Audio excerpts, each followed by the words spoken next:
제가 부교육자 시절에 고개 숙여 인사하지 않는다고 장로님한테 한 말씀을 들은 적이 있습니다. 실은 제가 고개가 좀 뻣뻣하긴 해요. 그래서 들을 만도 한데요. 인도에 아주 겸손한 왕이 있었는데 그는 누구에게나 고개를 숙였습니다. 머리를 숙였다는 거예요. 백성들이 모두 왕을 존경했습니다. 신하 중에 한 사람이 왕이 지나치게 머리를 숙이는 것을 못마땅해 하다가 왕이시여, 왕은 이 나라 지존이십니다. 머리는 몸에서 가장 귀중한 부분이요, 더구나 왕이십니다. 함부로 아무에게나 머리를 숙이시면 아니되옵나이다. 이렇게 고언을 했습니다. 왕은 신하의 말을 듣고 고양이 해골, 말 해골, 그리고 사람의 해골을 하나씩 주면서 시장에 가서 팔아오라고 했습니다. 사람들은 고양이 해골을 집에 걸어두면 쥐가 없어진다고 사가고요, 말의 해골을 걸어두면 병이 걸리지 않는다고 사갔습니다.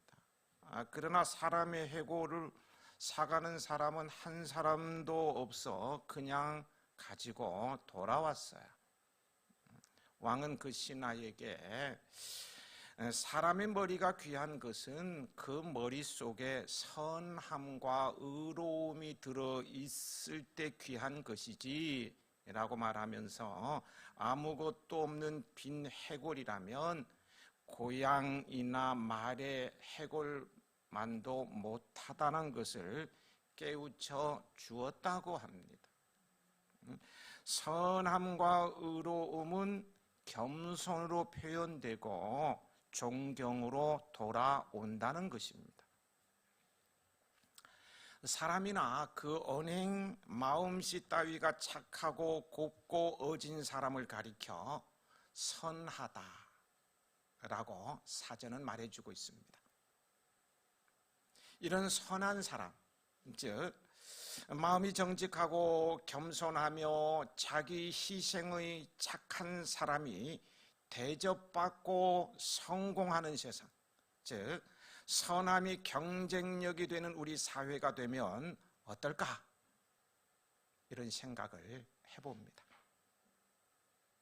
착하게 살면 이용당하고 손해볼 것만 갖고 실제로 무시당하고 손해보는 세상에서 이 착함, 이 선함이 경쟁력이 되는 세상으로 바뀐다면, 그래서요, 너도 나도 선한 경쟁, 선함 경쟁을 하게 된다면 살만 나는 세상이 되지 않겠습니까? 감사합니다. 아멘으로 반응해 주셔서. 오늘 본문에서 바울은 로마 교인들에게 선함과 지식으로 가득 채워져 있다고 말하고 있습니다. 로마서는 사실상 본문 앞구절인 지난주에 살펴본 13절의 소망의 하나님의 모든 기쁨과 평강을 믿음 안에서 너희에게 충만하게 하사 성령의 능력으로 소망이 넘치게 하시기를 원하노라는 축복으로 끝이 납니다. 그리고 오늘 살피게 되는 14절부터는 바울이요 편지를 마무리 지으면서 자신이 왜 로마 교인들에게 편지를 써서 보내기를 원했는지 등등을 간략하게 이야기하고 있습니다. 먼저 그들을 칭찬하는 말로 시작합니다. 이것은 예의상 건넨 인사 정도가 아니라 그의 확신이었습니다. 14절이죠. 같이 읽어보실까요?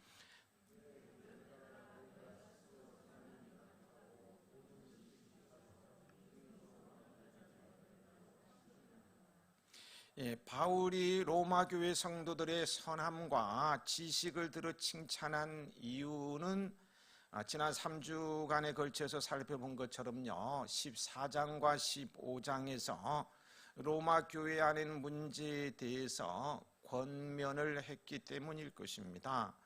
믿음 안에서 강한 자가 연약한 자의 약점을 담당하고 서로 받으며 하나가 될 것을 교훈했지 않습니까? 이러한 로마 교회의 약점에도 불구하고요, 그들은 선한 사람들이요, 말씀에 대한 지식이 있는 성도들로서 서로 권하고 서로 돕고 위로하는 교인이라고 바울이 확신할 정도로 그들에게는 성숙한 신앙인의 모습이 있었던 것입니다. 여기 선함과 지식은요, 우리 그리스도인들이 서로 권하는, 즉 서로 돕고 위로하는 성도가 되기 위해서는 반드시 갖추어야 할 요건인 거예요. 이 두 요소는요, 성도 간의 관계에 있어서뿐 아니라 이웃과의 관계에 있어서도 무엇보다도 중요한 요소라고 할 수도 있는 것입니다. 바울은 먼저 그들에게 선함이 가득하다고 하였습니다. 선함이 왜 중요합니까? 선함은요, 하나님의 성품입니다. 하나님께서는 그 선함의 능력으로요, 하나님의 품성을 닮은 선한 자와 함께 하셔요. 선한 자죠. 선한 자로 하나님이 늘 함께 하셨어요. 사망의 음침한 골짜기로 다닐 때도 건져주시고, 사울이 그렇게 죽이려고 애썼음에도 불구하고요, 죽지 않도록 생명을 보존시켜 주시기도 하고, 아들이 반역해서 땅끝까지 쫓겨나도 다시 회복시켜 주시고, 이렇게 다윗이죠. 다윗은 선한 자였기 때문에 하나님께서 그런 은혜를 베풀어 주시는데요, 다윗은 그 평생에 하나님의 돌보심과 인도를 받으면서 시편 23편 6절에 내 평생의 선하심과 인자하심이 반드시 나를 따르리니 내가 여호와의 집에 영원히 살리로다, 이렇게 찬양하고 있어요. 선하신 하나님이 함께 하니까 어느 대적이 나를 죽이려고 갖가지 방법을 동원한다 할지라도 인생 도중 하차하는 일이 없을 거라는 거예요. 선하신 하나님이 끝까지 함께 하신다는 아름다운 고백이요, 찬양이었던 것입니다. 그의 평생에 하나님은 선한 능력으로 함께 하셨던 것입니다. 제가 말씀을 준비하다가 복음성가 이것이 생각이 나서 혼자 중얼중얼 거려봤는데, 여러분 앞에서 한번 불러보려고 오늘 새벽에도 일어나서 혼자 부르다가 포기해야 되겠다, 참 음치는 어쩔 수 없구나, 이런 생각을 했는데요, 그거예요. 주 선한 능력으로 안으시네, 그 크신 능력으로 그 크신 팔로 날 붙드소서. 아십니까? 한번 불러보실까요? 주 선한 능력으로, 모르지? 아이고, 음치가 들통나버렸네. 주 선한 능력으로 안아 주시네. 넘어가겠습니다. 예, 그 가사가 참 마음에 와닿아요. 하나님께서 그 선한 능력으로 우리를 안아주시고, 그 선하신 하나님께서 손으로 우리를 붙들어 주신다는 거예요. 여호와께 감사하라, 그는 선하시며 그 인자하심이 영원함이로다. 선하신 하나님과 동행하는 여러분의 고백이 될 수 있으시길 축복합니다. 그리고 선함은요, 순종할 수 있게 하는 힘입니다. 예수님께서 말씀하신 씨 뿌리는 비유에 보면은요, 누가복음 8장 15절에 이렇게 기록되어 있습니다. 좋은 땅에 있다는 것은 착하고 좋은 마음으로 말씀을 듣고 지키어 인내로 결실하는 자니라. 그게요, 착하고 좋은 마음으로는 선함으로이고요, 말씀을 듣고 지키어는 순종함으로가 되죠. 그 결과는 성장하여 열매를 맺게 된다는 거예요. 좋은 땅에 있다는 것은 착하고 좋은 마음으로 말씀을 듣고 지키어 인내로 결신하는 자니라. 이 말씀은 결국 뭐를 말하는 거예요? 선함은 순종할 수 있게 하는 힘이 있다는 것을 말해주고 있는 거예요. 선함으로 순종했을 때 그 결과는 성장하여서 열매를 맺게 된다는 것이니까요. 누가 순종해요? 선한 사람이 순종한다는 거예요. 순종에는 선한 열매가 따릅니다. 순종이 곧 복인데요, 선한 사람이 순종한다는 거예요. 이번에 2023년도 사역 신청서를 이제 나눠드리고요, 받았는데요, 실은 많은 분들이 자원해 주지 않았습니다. 저 믿음대로 되었어요. 많이 신청서를 내지 않을 거다 생각을 했는데 몽땅 낼 것이라고 이렇게 믿음을 가졌으면 다 내셨을 텐데 하여튼 몇 분 안 내셨습니다만은, 이 사역 신청서를 받은 주된 이유는요, 현재 봉사하는 분들 외에 숨은 인재를 찾기 위해서입니다. 혹시 지원서를 냈는데도요, 받아들여지지 않거나 받아들여지긴 했는데 지원하는 부서에 배치되지 않고 엉뚱한 곳에, 전혀 생각하지 않았던 곳에 배치되었다 해서요, 서운해하지 않으셨으면 좋겠어요. 기존에 하던 분들이 계속해야 한다는 연속성의 문제 등등 피치 못할 사연들이 참 많아서 그런 거니까요. 그리고 교회 사역은요, 대형 교회, 몇천 명 모이는 대형 교회가 아닌 이상 자원자로만 할 수는 없습니다. 그렇다고요, 봉사의 여부에 대해서 한 사람 한 사람 만나서 일일이 의사를 타진하면요, 우리 성도들은 대부분 그래요. 타진하면 다 사양하는 겸양지덕을 갖추고 있어서요, 겸양지덕 때문에 본인의 의사타진 없이요, 임명하게 되고, 임명받으면 그때 가서는 힘들어도 아이고 어쩔 수 없지, 1년 더 봉사해야 되겠다, 이렇게 순종함으로 교회가 세워져 가는 것을 보게 됩니다. 그래서 매년 본인의 의사가 없이 임명이 돼 충격받는 분들도 계시죠. 이제 다음 주부터요, 발표가 될 터인데요, 2023년도 사역자들 발표될 텐데, 내가 사양했는데도 임명이 되었다면 어쩔 수 없는 고육지책으로 이렇게 했구나 하고 이해해 주시면 고맙겠습니다. 어떻게 아멘은 아무도 안 하시네. 나는 신청하지도 않았는데 왜 임명되었느냐는 등 따질 분이 있을까 봐서요, 솔직히 겁이 나는 것도 사실이에요. 그렇지만 두려운 마음이 생기지만 그래도 순종하리라 믿습니다. 역시 아멘은 별로 안 나오네. 다음 주 좀 위험하네. 예. 그래서요, 그리스도의 몸된 교회,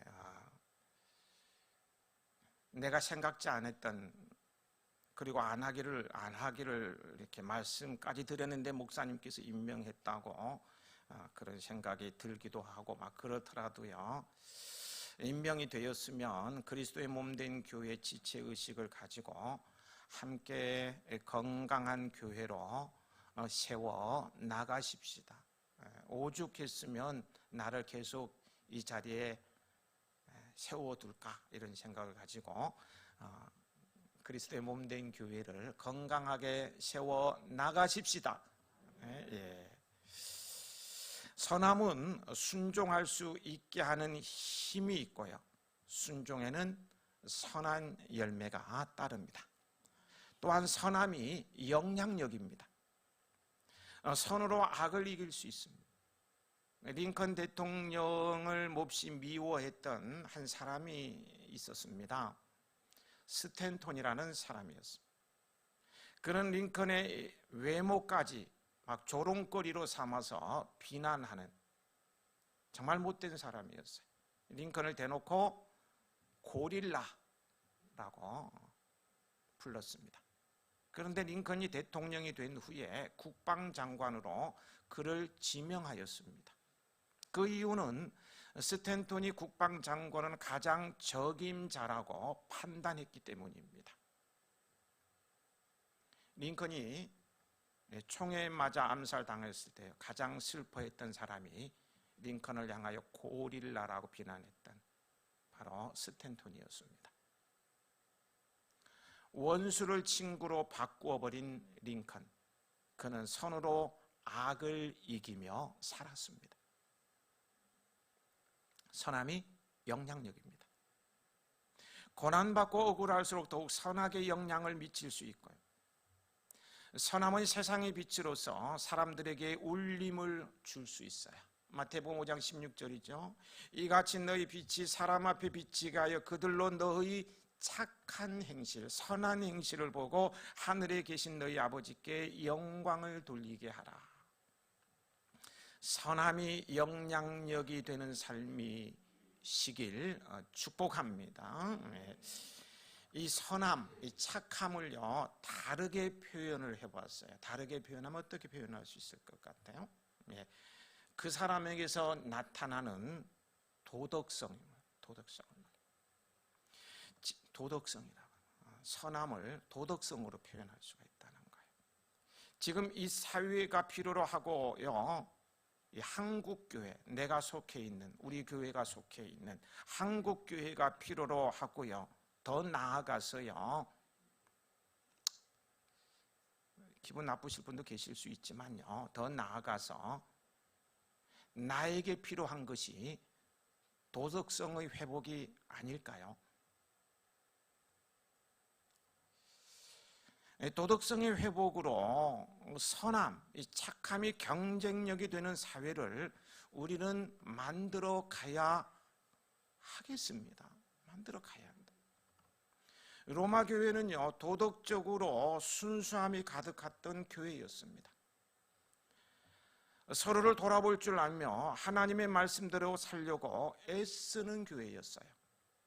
본문이 말하는 선함이란 하나님의 선한 성품을 담는 것으로요, 성경에 나타난 주님의 명령을 지키며 서로를 사랑하며 남을 나보다 낮게 여기며 선대할 줄 아는 성품입니다. 이런 사람이 도덕성을 갖춘 사람이요, 선함이 가득한 사람이에요. 오늘 저와 여러분은 세상 사람들 앞에서는 도덕성이 뛰어난 시민으로 선한 영향력을 끼치며 성도 간에는 착함으로 서로 도움을 주고 격려하는 선함이 가득한 성도로 살으시길 축복합니다. 그러게 우리는요, 성령 충만해야 합니다. 성령 충만해야 돼요. 왜? 하나님의 성품이기 때문입니다. 이 선함은 하나님의 성품으로부터 위로부터 내려오는 성령의 열매이기 때문에 그래요. 성령의 열매라고 그래요. 성령의 열매가 뭡니까? 사랑, 희락, 화평, 그 다음에 오래 참음, 그 다음 양선 있네? 양선이 착함입니다. 착함, 선함이라고요. 그러니까 성령의 열매. 성령 충만해야 우리가 선한 사람으로 살아갈 수 있는 거예요. 뿐만 아니라 로마 교회 교인들은요, 이미 모든 지식이 충만한 상태였습니다. 여기서의 지식은 세상의 지식을 말하지 않습니다. 이 지식은 기독교 신앙에 관한 이해로요, 세상에서 사는 성도들의 잘 풀리지 않는 인생의 수수께끼들을 풀어줄 수 있는 성경의 지식을 말하는 거예요. 바울은요, 골로새서 3장 16절에서 그리스도의 말씀이 너희 속에 풍성히 거하여 모든 지혜로 피차 가르치며 권면하라고 말하고 있습니다. 권면하는 사람에게 말씀에 관한 지식이 얼마나 중요한지를 다시 한번 생각나게 하는 구절이기도 합니다. 권면하는 사람에게는요, 인생의 문제를 풀 수 있는 성경 말씀에 관한 또 신앙에 관한 지식이 있어야 됩니다. 그래야 권면하지 않겠어요? 그래서 구원에 관한 지식으로부터 시작해서요, 죽음에 대한 이해, 인간의 정체성, 왜 의로운 사람이 고통을 받아야 되는가? 이거에 대해서 세상은 답을 주지 못해요. 진리이기 때문에. 성경 안에 답이 있는데 이런 것을 답할 수 있는 지식이 있어야 한다는 거예요. 그래서 복음생활 훈련이나 제자 훈련 등은요, 이런 신앙의 깊이, 성경의 깊이를 가질 수 있는 그런 지식을 쌓는 훈련의 장이 되기도 합니다. 노력 없이 지식은 쌓이지 않습니다. 우리 교회는 아직 그런 분이 한 분도 안 계셔요. 왜냐하면 우리 교회는 굉장히 수준이 있잖아요. 지적 수준이 있어요. 그래서 2단으로 넘어간 무리들이 없어요, 우리 교회는. 그런데 많은 교회들이 2단으로 넘어가서 가슴앓이하고 교회가 분란이 일어나는 거는요, 지식이 없어요. 성경적인 지식이 없어서. 복음 생활이 아무것도 아니라 그러는데 안 그래요. 복음 생활 훈련 딱 받고 나면 2단 분별이 돼요. 제가 2단을 이렇게 분별하라고 자세히 가르치지 않는데도 딱 틀이 잡혀 있어요. 이게 잘못됐구나 안다. 그래서 안 넘어간다. 노력 없이 되는 게 없습니다. 신앙 지식을 가지고 있어야 자녀들의 질문 앞에도 대답할 수 있고요, 복음을 전할 수도 있는 거 아닌가요? 또한 여기에서 말하는 지식은요, 단순한 지식에서 벗어나서요, 행함으로 설명되는 지식이어야 합니다. 가장 나쁜 교인은 지식으로 아는 것을 삶으로 안다고 오해해서요, 더 이상 들으려고 하지 않는 사람입니다. 저 말씀 나도 다 알아. 이렇게 말하면서요, 더 이상 들으려고 하지 않는 교인은요, 더 이상 자라지 않고 다른 사람의 성장도 해치는 참 나쁜 교인입니다. 지식은 아는 데서 끝나는 게 아니고 행함으로 설명되어져야 합니다. 바울은 로마 교회가 서로 권면하는 교회임을 칭찬했는데요, 이들이 이 같은 권면은요, 그들의 지식에서 나왔다고 했습니다. 말씀의 지식이 없는 사람은 다른 사람을 격려하고 도와줄 수가 없는 거예요. 왜요?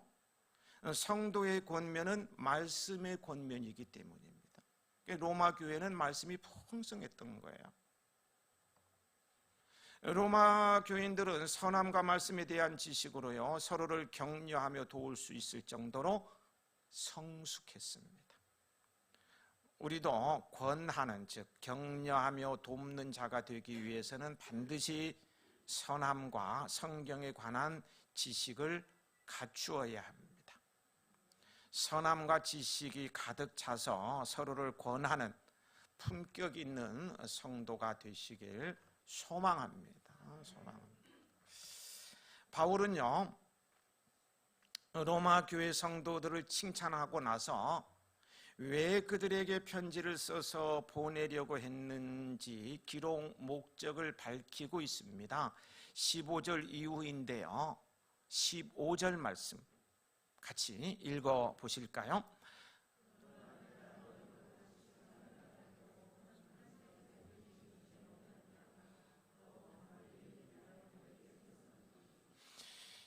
바울은 그들에게 하나님이 주신 은혜를 생각나게 하려고 로마서를 기록했다고 말합니다. 그들에게 주신 하나님의 은혜는요, 바울에게 주신 은혜이기도 합니다. 물론 오늘 우리에게 주신 은혜이기도 하고요, 바울에게 주어진 은혜란 예수 그리스도를 박해하던 사람에서 이방인의 사도로 변화시켜 주신 은혜입니다. 고린도전서 15장에 나와요.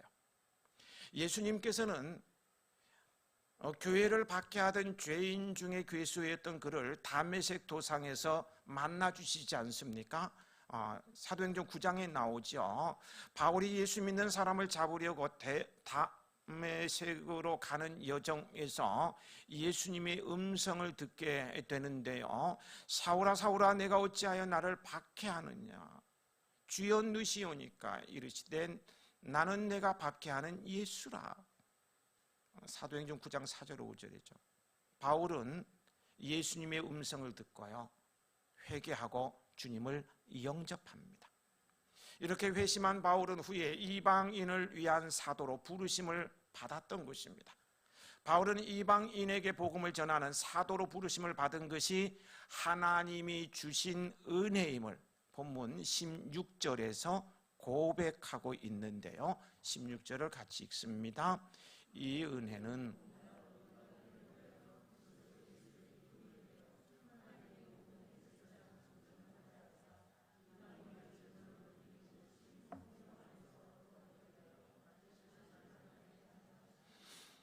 이 은혜는 곧 나로 이방인을 위하여 그리스도 예수의 일꾼이 되어 하나님의 복음의 제사장 직분을 하게 하사.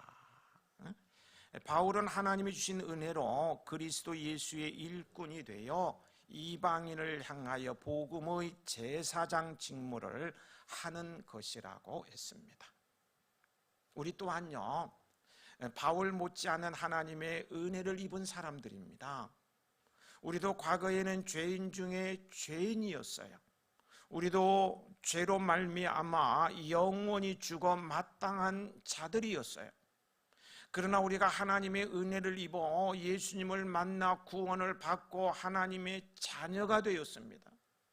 또 우리는 그 선하신 능력으로요, 그 선하신 능력으로 시시때때로 베푸시는 하나님의 은혜를 힘입고 오늘도 살고 있습니다.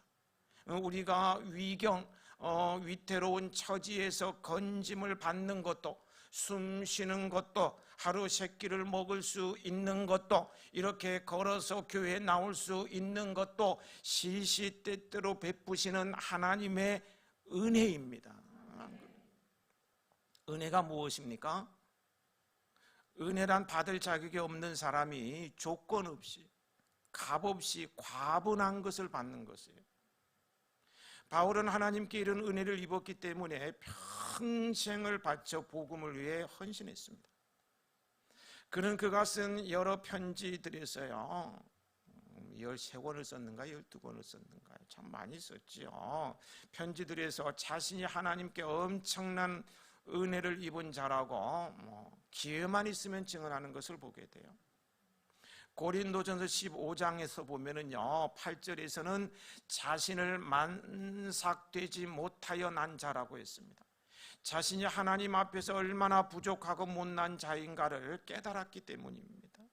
그래서 나는 사도 중에 가장 작은 자라고요 9절에서 말했고, 10절에 그러나 내가 나 된 것은 하나님의 은혜로 된 것이니 내게 주신 그의 은혜가 헛되지 아니하여 내가 모든 사도보다 더 많이 수고하였으나 내가 한 것이 아니요 오직 나와 함께 하신 하나님의 은혜로라 라고 고백했습니다. 형용할 수 없는 하나님의 은혜를 입은 바울은 평생을 바쳐 복음을 위해 헌신했던 것입니다.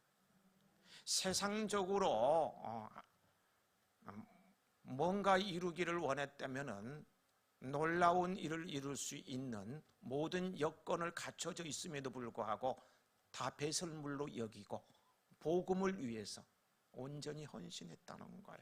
받은 바 은혜가 너무너무 크기 때문에. 은혜를 받고 보니까 그전에는 잘난 줄 알았는데 만삭되지 못해서 태어난 것 같아. 너무나 부족한 것을 깨달으면서 이런 나에게 은혜를 주신 하나님이신데, 주님이신데, 그러면서 헌신했다는 거예요. 복음을 위해서. 은혜를 받은 자의 삶이 어떻게 나타나는가를 바울은 분명히 우리에게 보여주고 있습니다. 전 세계 기독교인들이 가장 많이 부르는 찬송가가 305장이죠. 305장이 뭡니까? 나 같은 죄인 살리신 주 은혜에 놀라워. 여러분 아시는가요? 다 아시죠? 온 세계 그리스도인들이 가장 많이 부르는 찬송. 이 찬송을 지은 사람이 존 뉴턴 목사님이라는 것도 아실 거예요. 그는 영국의 런던에서 선장인 아버지와 신실한 성공의 신자인 어머니 사이에서 태어났습니다. 어머니는 성경을 읽어주며 신앙 안에서 잘 양육했어요. 하지만 그가 7살이 되던 때에 어머니가 폐병으로 죽고 말았어요. 11살의 아버지를 따라 배를 타는 선원 생활을 시작했습니다. 거칠고 방탕한 선원들과 생활하면서 그도 거칠고 방탕한 생활을 하게 되었습니다. 20대 초반에 아버지 친구의 배려로 노예무역선의 선장이 되었습니다. 그의 관심과 목표는 흑인들을 잡아다가 인신매매하고 많은 돈을 버는 것이었습니다. 그에게 동정이나 사랑이란 단어는요, 사치스러운 감정에 불과했습니다. 그러니까 20대 초반에 선장까지 된 거예요. 아주 잔인한 사람이었어요. 그를 사람들은요, 냉혈인간이라고 불렀습니다. 뉴턴의 인생에 많은 위험과 역경과 유혹이 있었습니다. 그때마다 하나님은 그를 떠나거나 버리지 않으시고 구원하셨어요. 그러나 뉴턴은 하나님의 은혜를 깨닫지 못하고요, 오래된 악한 습관을 버리지 못합니다. 위경에서 살아나면 또 옛날 모습으로 돌아가는 거예요. 또 돌아가는 거예요. 도루묵 인생이요. 그런 뉴턴이 심한 열병으로 오래 앓아 누우면서요, 자신에게 있었던 위험과 위기를 만났을 때 인생이 끝나는 줄 알았는데 그때마다 구원해 주신 이 하나님의 은혜가 생각나기 시작한 거예요. 그러면서요, 이런 고백을 했습니다. 모든 것의 근원이 되시는 하나님으로부터 신선한 능력과 은혜를 계속 공급받지 않는다면 스스로 한 시간도 서 있을 수 없는 불쌍하고 연약한 존재임을 나는 깨달아 알았다. 이렇게 고백했어요. 우리도 하나님의 은혜가 아니면 살 수 없는 존재 아닌가요? 존 뉴턴은 30세에 신학을 하고요, 39살, 39세에 성공의 목사가 되었어요. 복음과 교회를 위해 모든 것을 다 들여서 헌신을 했습니다. 그 당대의 사도 바울과 같이 헌신했어요. 뉴턴은요, 이제 죽을 날이 다가옴을 알고는 자신의 묘지 비석에다 심부름꾼 존 뉴턴은 우리의 주님 되시고 구세주이신 예수 그리스도의 풍성한 은혜로 보존되고 회복되고 용서받고 또 자기가 오랫동안 대적하고 파괴하려던 믿음을 오히려 전하게 되었습니다 라고 기록하게 했습니다. 비석에다가. 그는 그리스도의 은혜로 구원받고 보존되고 회복되고 용서받아 은혜의 복음을 전하는 삶을 살았던 것입니다. 죽은 다음에도 내 비석을 보고 예수 믿는 사람이 있다면 그런 소원을 가지고 비석에다가도 그렇게 새겨놓은 거예요. 정상적인 사고를 가진 사람은요, 누군가의 은혜를 입고 사랑을 받으면 그 은혜와 사랑을 보답하지 않고는 견딜 수가 없는 것입니다. 우리는 주님으로부터 어떤 사랑을 경험한 사람들입니까? 주님은 십자가에서 우리 대신 생명을 내어놓으셨어요. 우리의 죄를 씻기 위해서 그 보배로운 피를 흘려 주셨어요. 우리가 맞아야 할 채찍을 대신 맞으시고요, 우리가 당해야 할 지옥을 주님이 대신 담당하셨어요.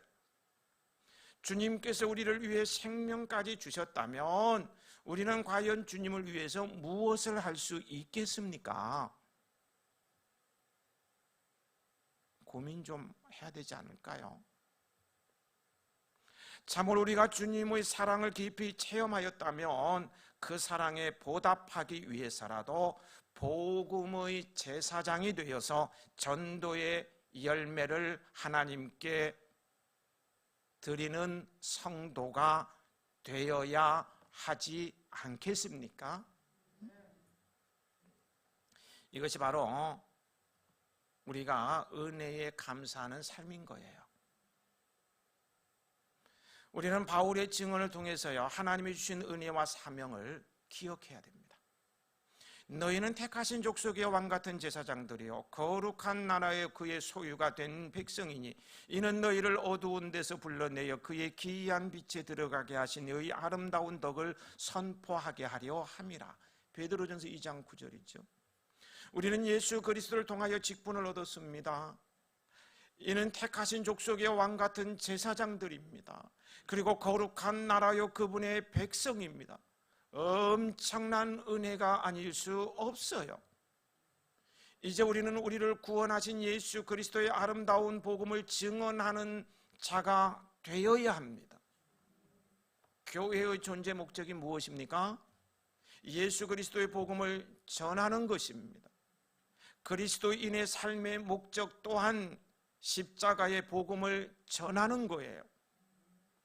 이를 위해서 우리가 은혜를 입었고 그리스도 예수의 일꾼이 되었습니다. 이를 위해 우리가 복음의 제사장으로 부름을 받은 거예요. 복음의 제사장이라고 했습니다. 복음의 제사장의 사명은 뭐예요? 하나님께 가장 기뻐하는 예물을 드리는 거예요. 제사장은 예물을 드리는 사람이에요. 그럼 복음의 제사장 된 우리가 하나님께서 가장 기뻐하는 예물을 드려야 되는데 그게 뭡니까? 그것은 예수님을 믿지 않는 사람들이 하나님께로 돌아오게 하는 거예요. 예수님의 부르심을 따라 복음의 제사장의 사명을 힘써 감당하는 우리 모두가 되십시다. 오늘 말씀을 들으면서요, 나는 연말까지 한 사람을 기필코 전도하고 말겠다고 결의를 다지는 성도도 있을 것이고요. 그런 성도, 또 복음의 제사장이라는 말을 새삼스럽게 이렇게 마음에 닿는 그런 감동을 받으면서요, 복음의 제사장이 되겠다 이렇게 도전받는 여러분에게 주님의 은복이 함께 하시길 축복합니다. 로마 교회 성도들은 물론 약점이 있었지만요, 그들은 선함이 가득한 사람이요 말씀에 대한 지식이 차이 있어서 서로 권면할 수 있는, 서로 돕고 위로할 수 있는 성숙한 신앙의 모습을 갖추고 있었다고 했습니다. 권면하면 뭐든지 받아들일 수 있는 그런 성숙한 모습이 있었다는 거예요. 그러므로 바울이 권면하는 복음의 제사장직도 받은 은혜를 생각하며 그들은 기쁨으로 감당했을 것입니다. 그래서 오늘 우리에게까지 복음이 전해진 것 아닙니까? 그죠? 로마 교회가 복음의 제사장이 되라는 바울의 권면을 받아들여서 이 사명을 온전히 감당했기 때문에 오늘 우리에게까지 복음이 전해진 거 아니냐고요. 아니냐고요. 우리 교회 성도들 역시요, 선함과 성경을 아는 지식으로 가득 차서 서로 돕고 위로하며 지내는 울림이 있는 성도요, 품격 있는 교회일 뿐만 아니라 모두가 복음의 제사장이 되어 주님 앞에 설 수 있길 소망하며 축복합니다. 아버지 하나님,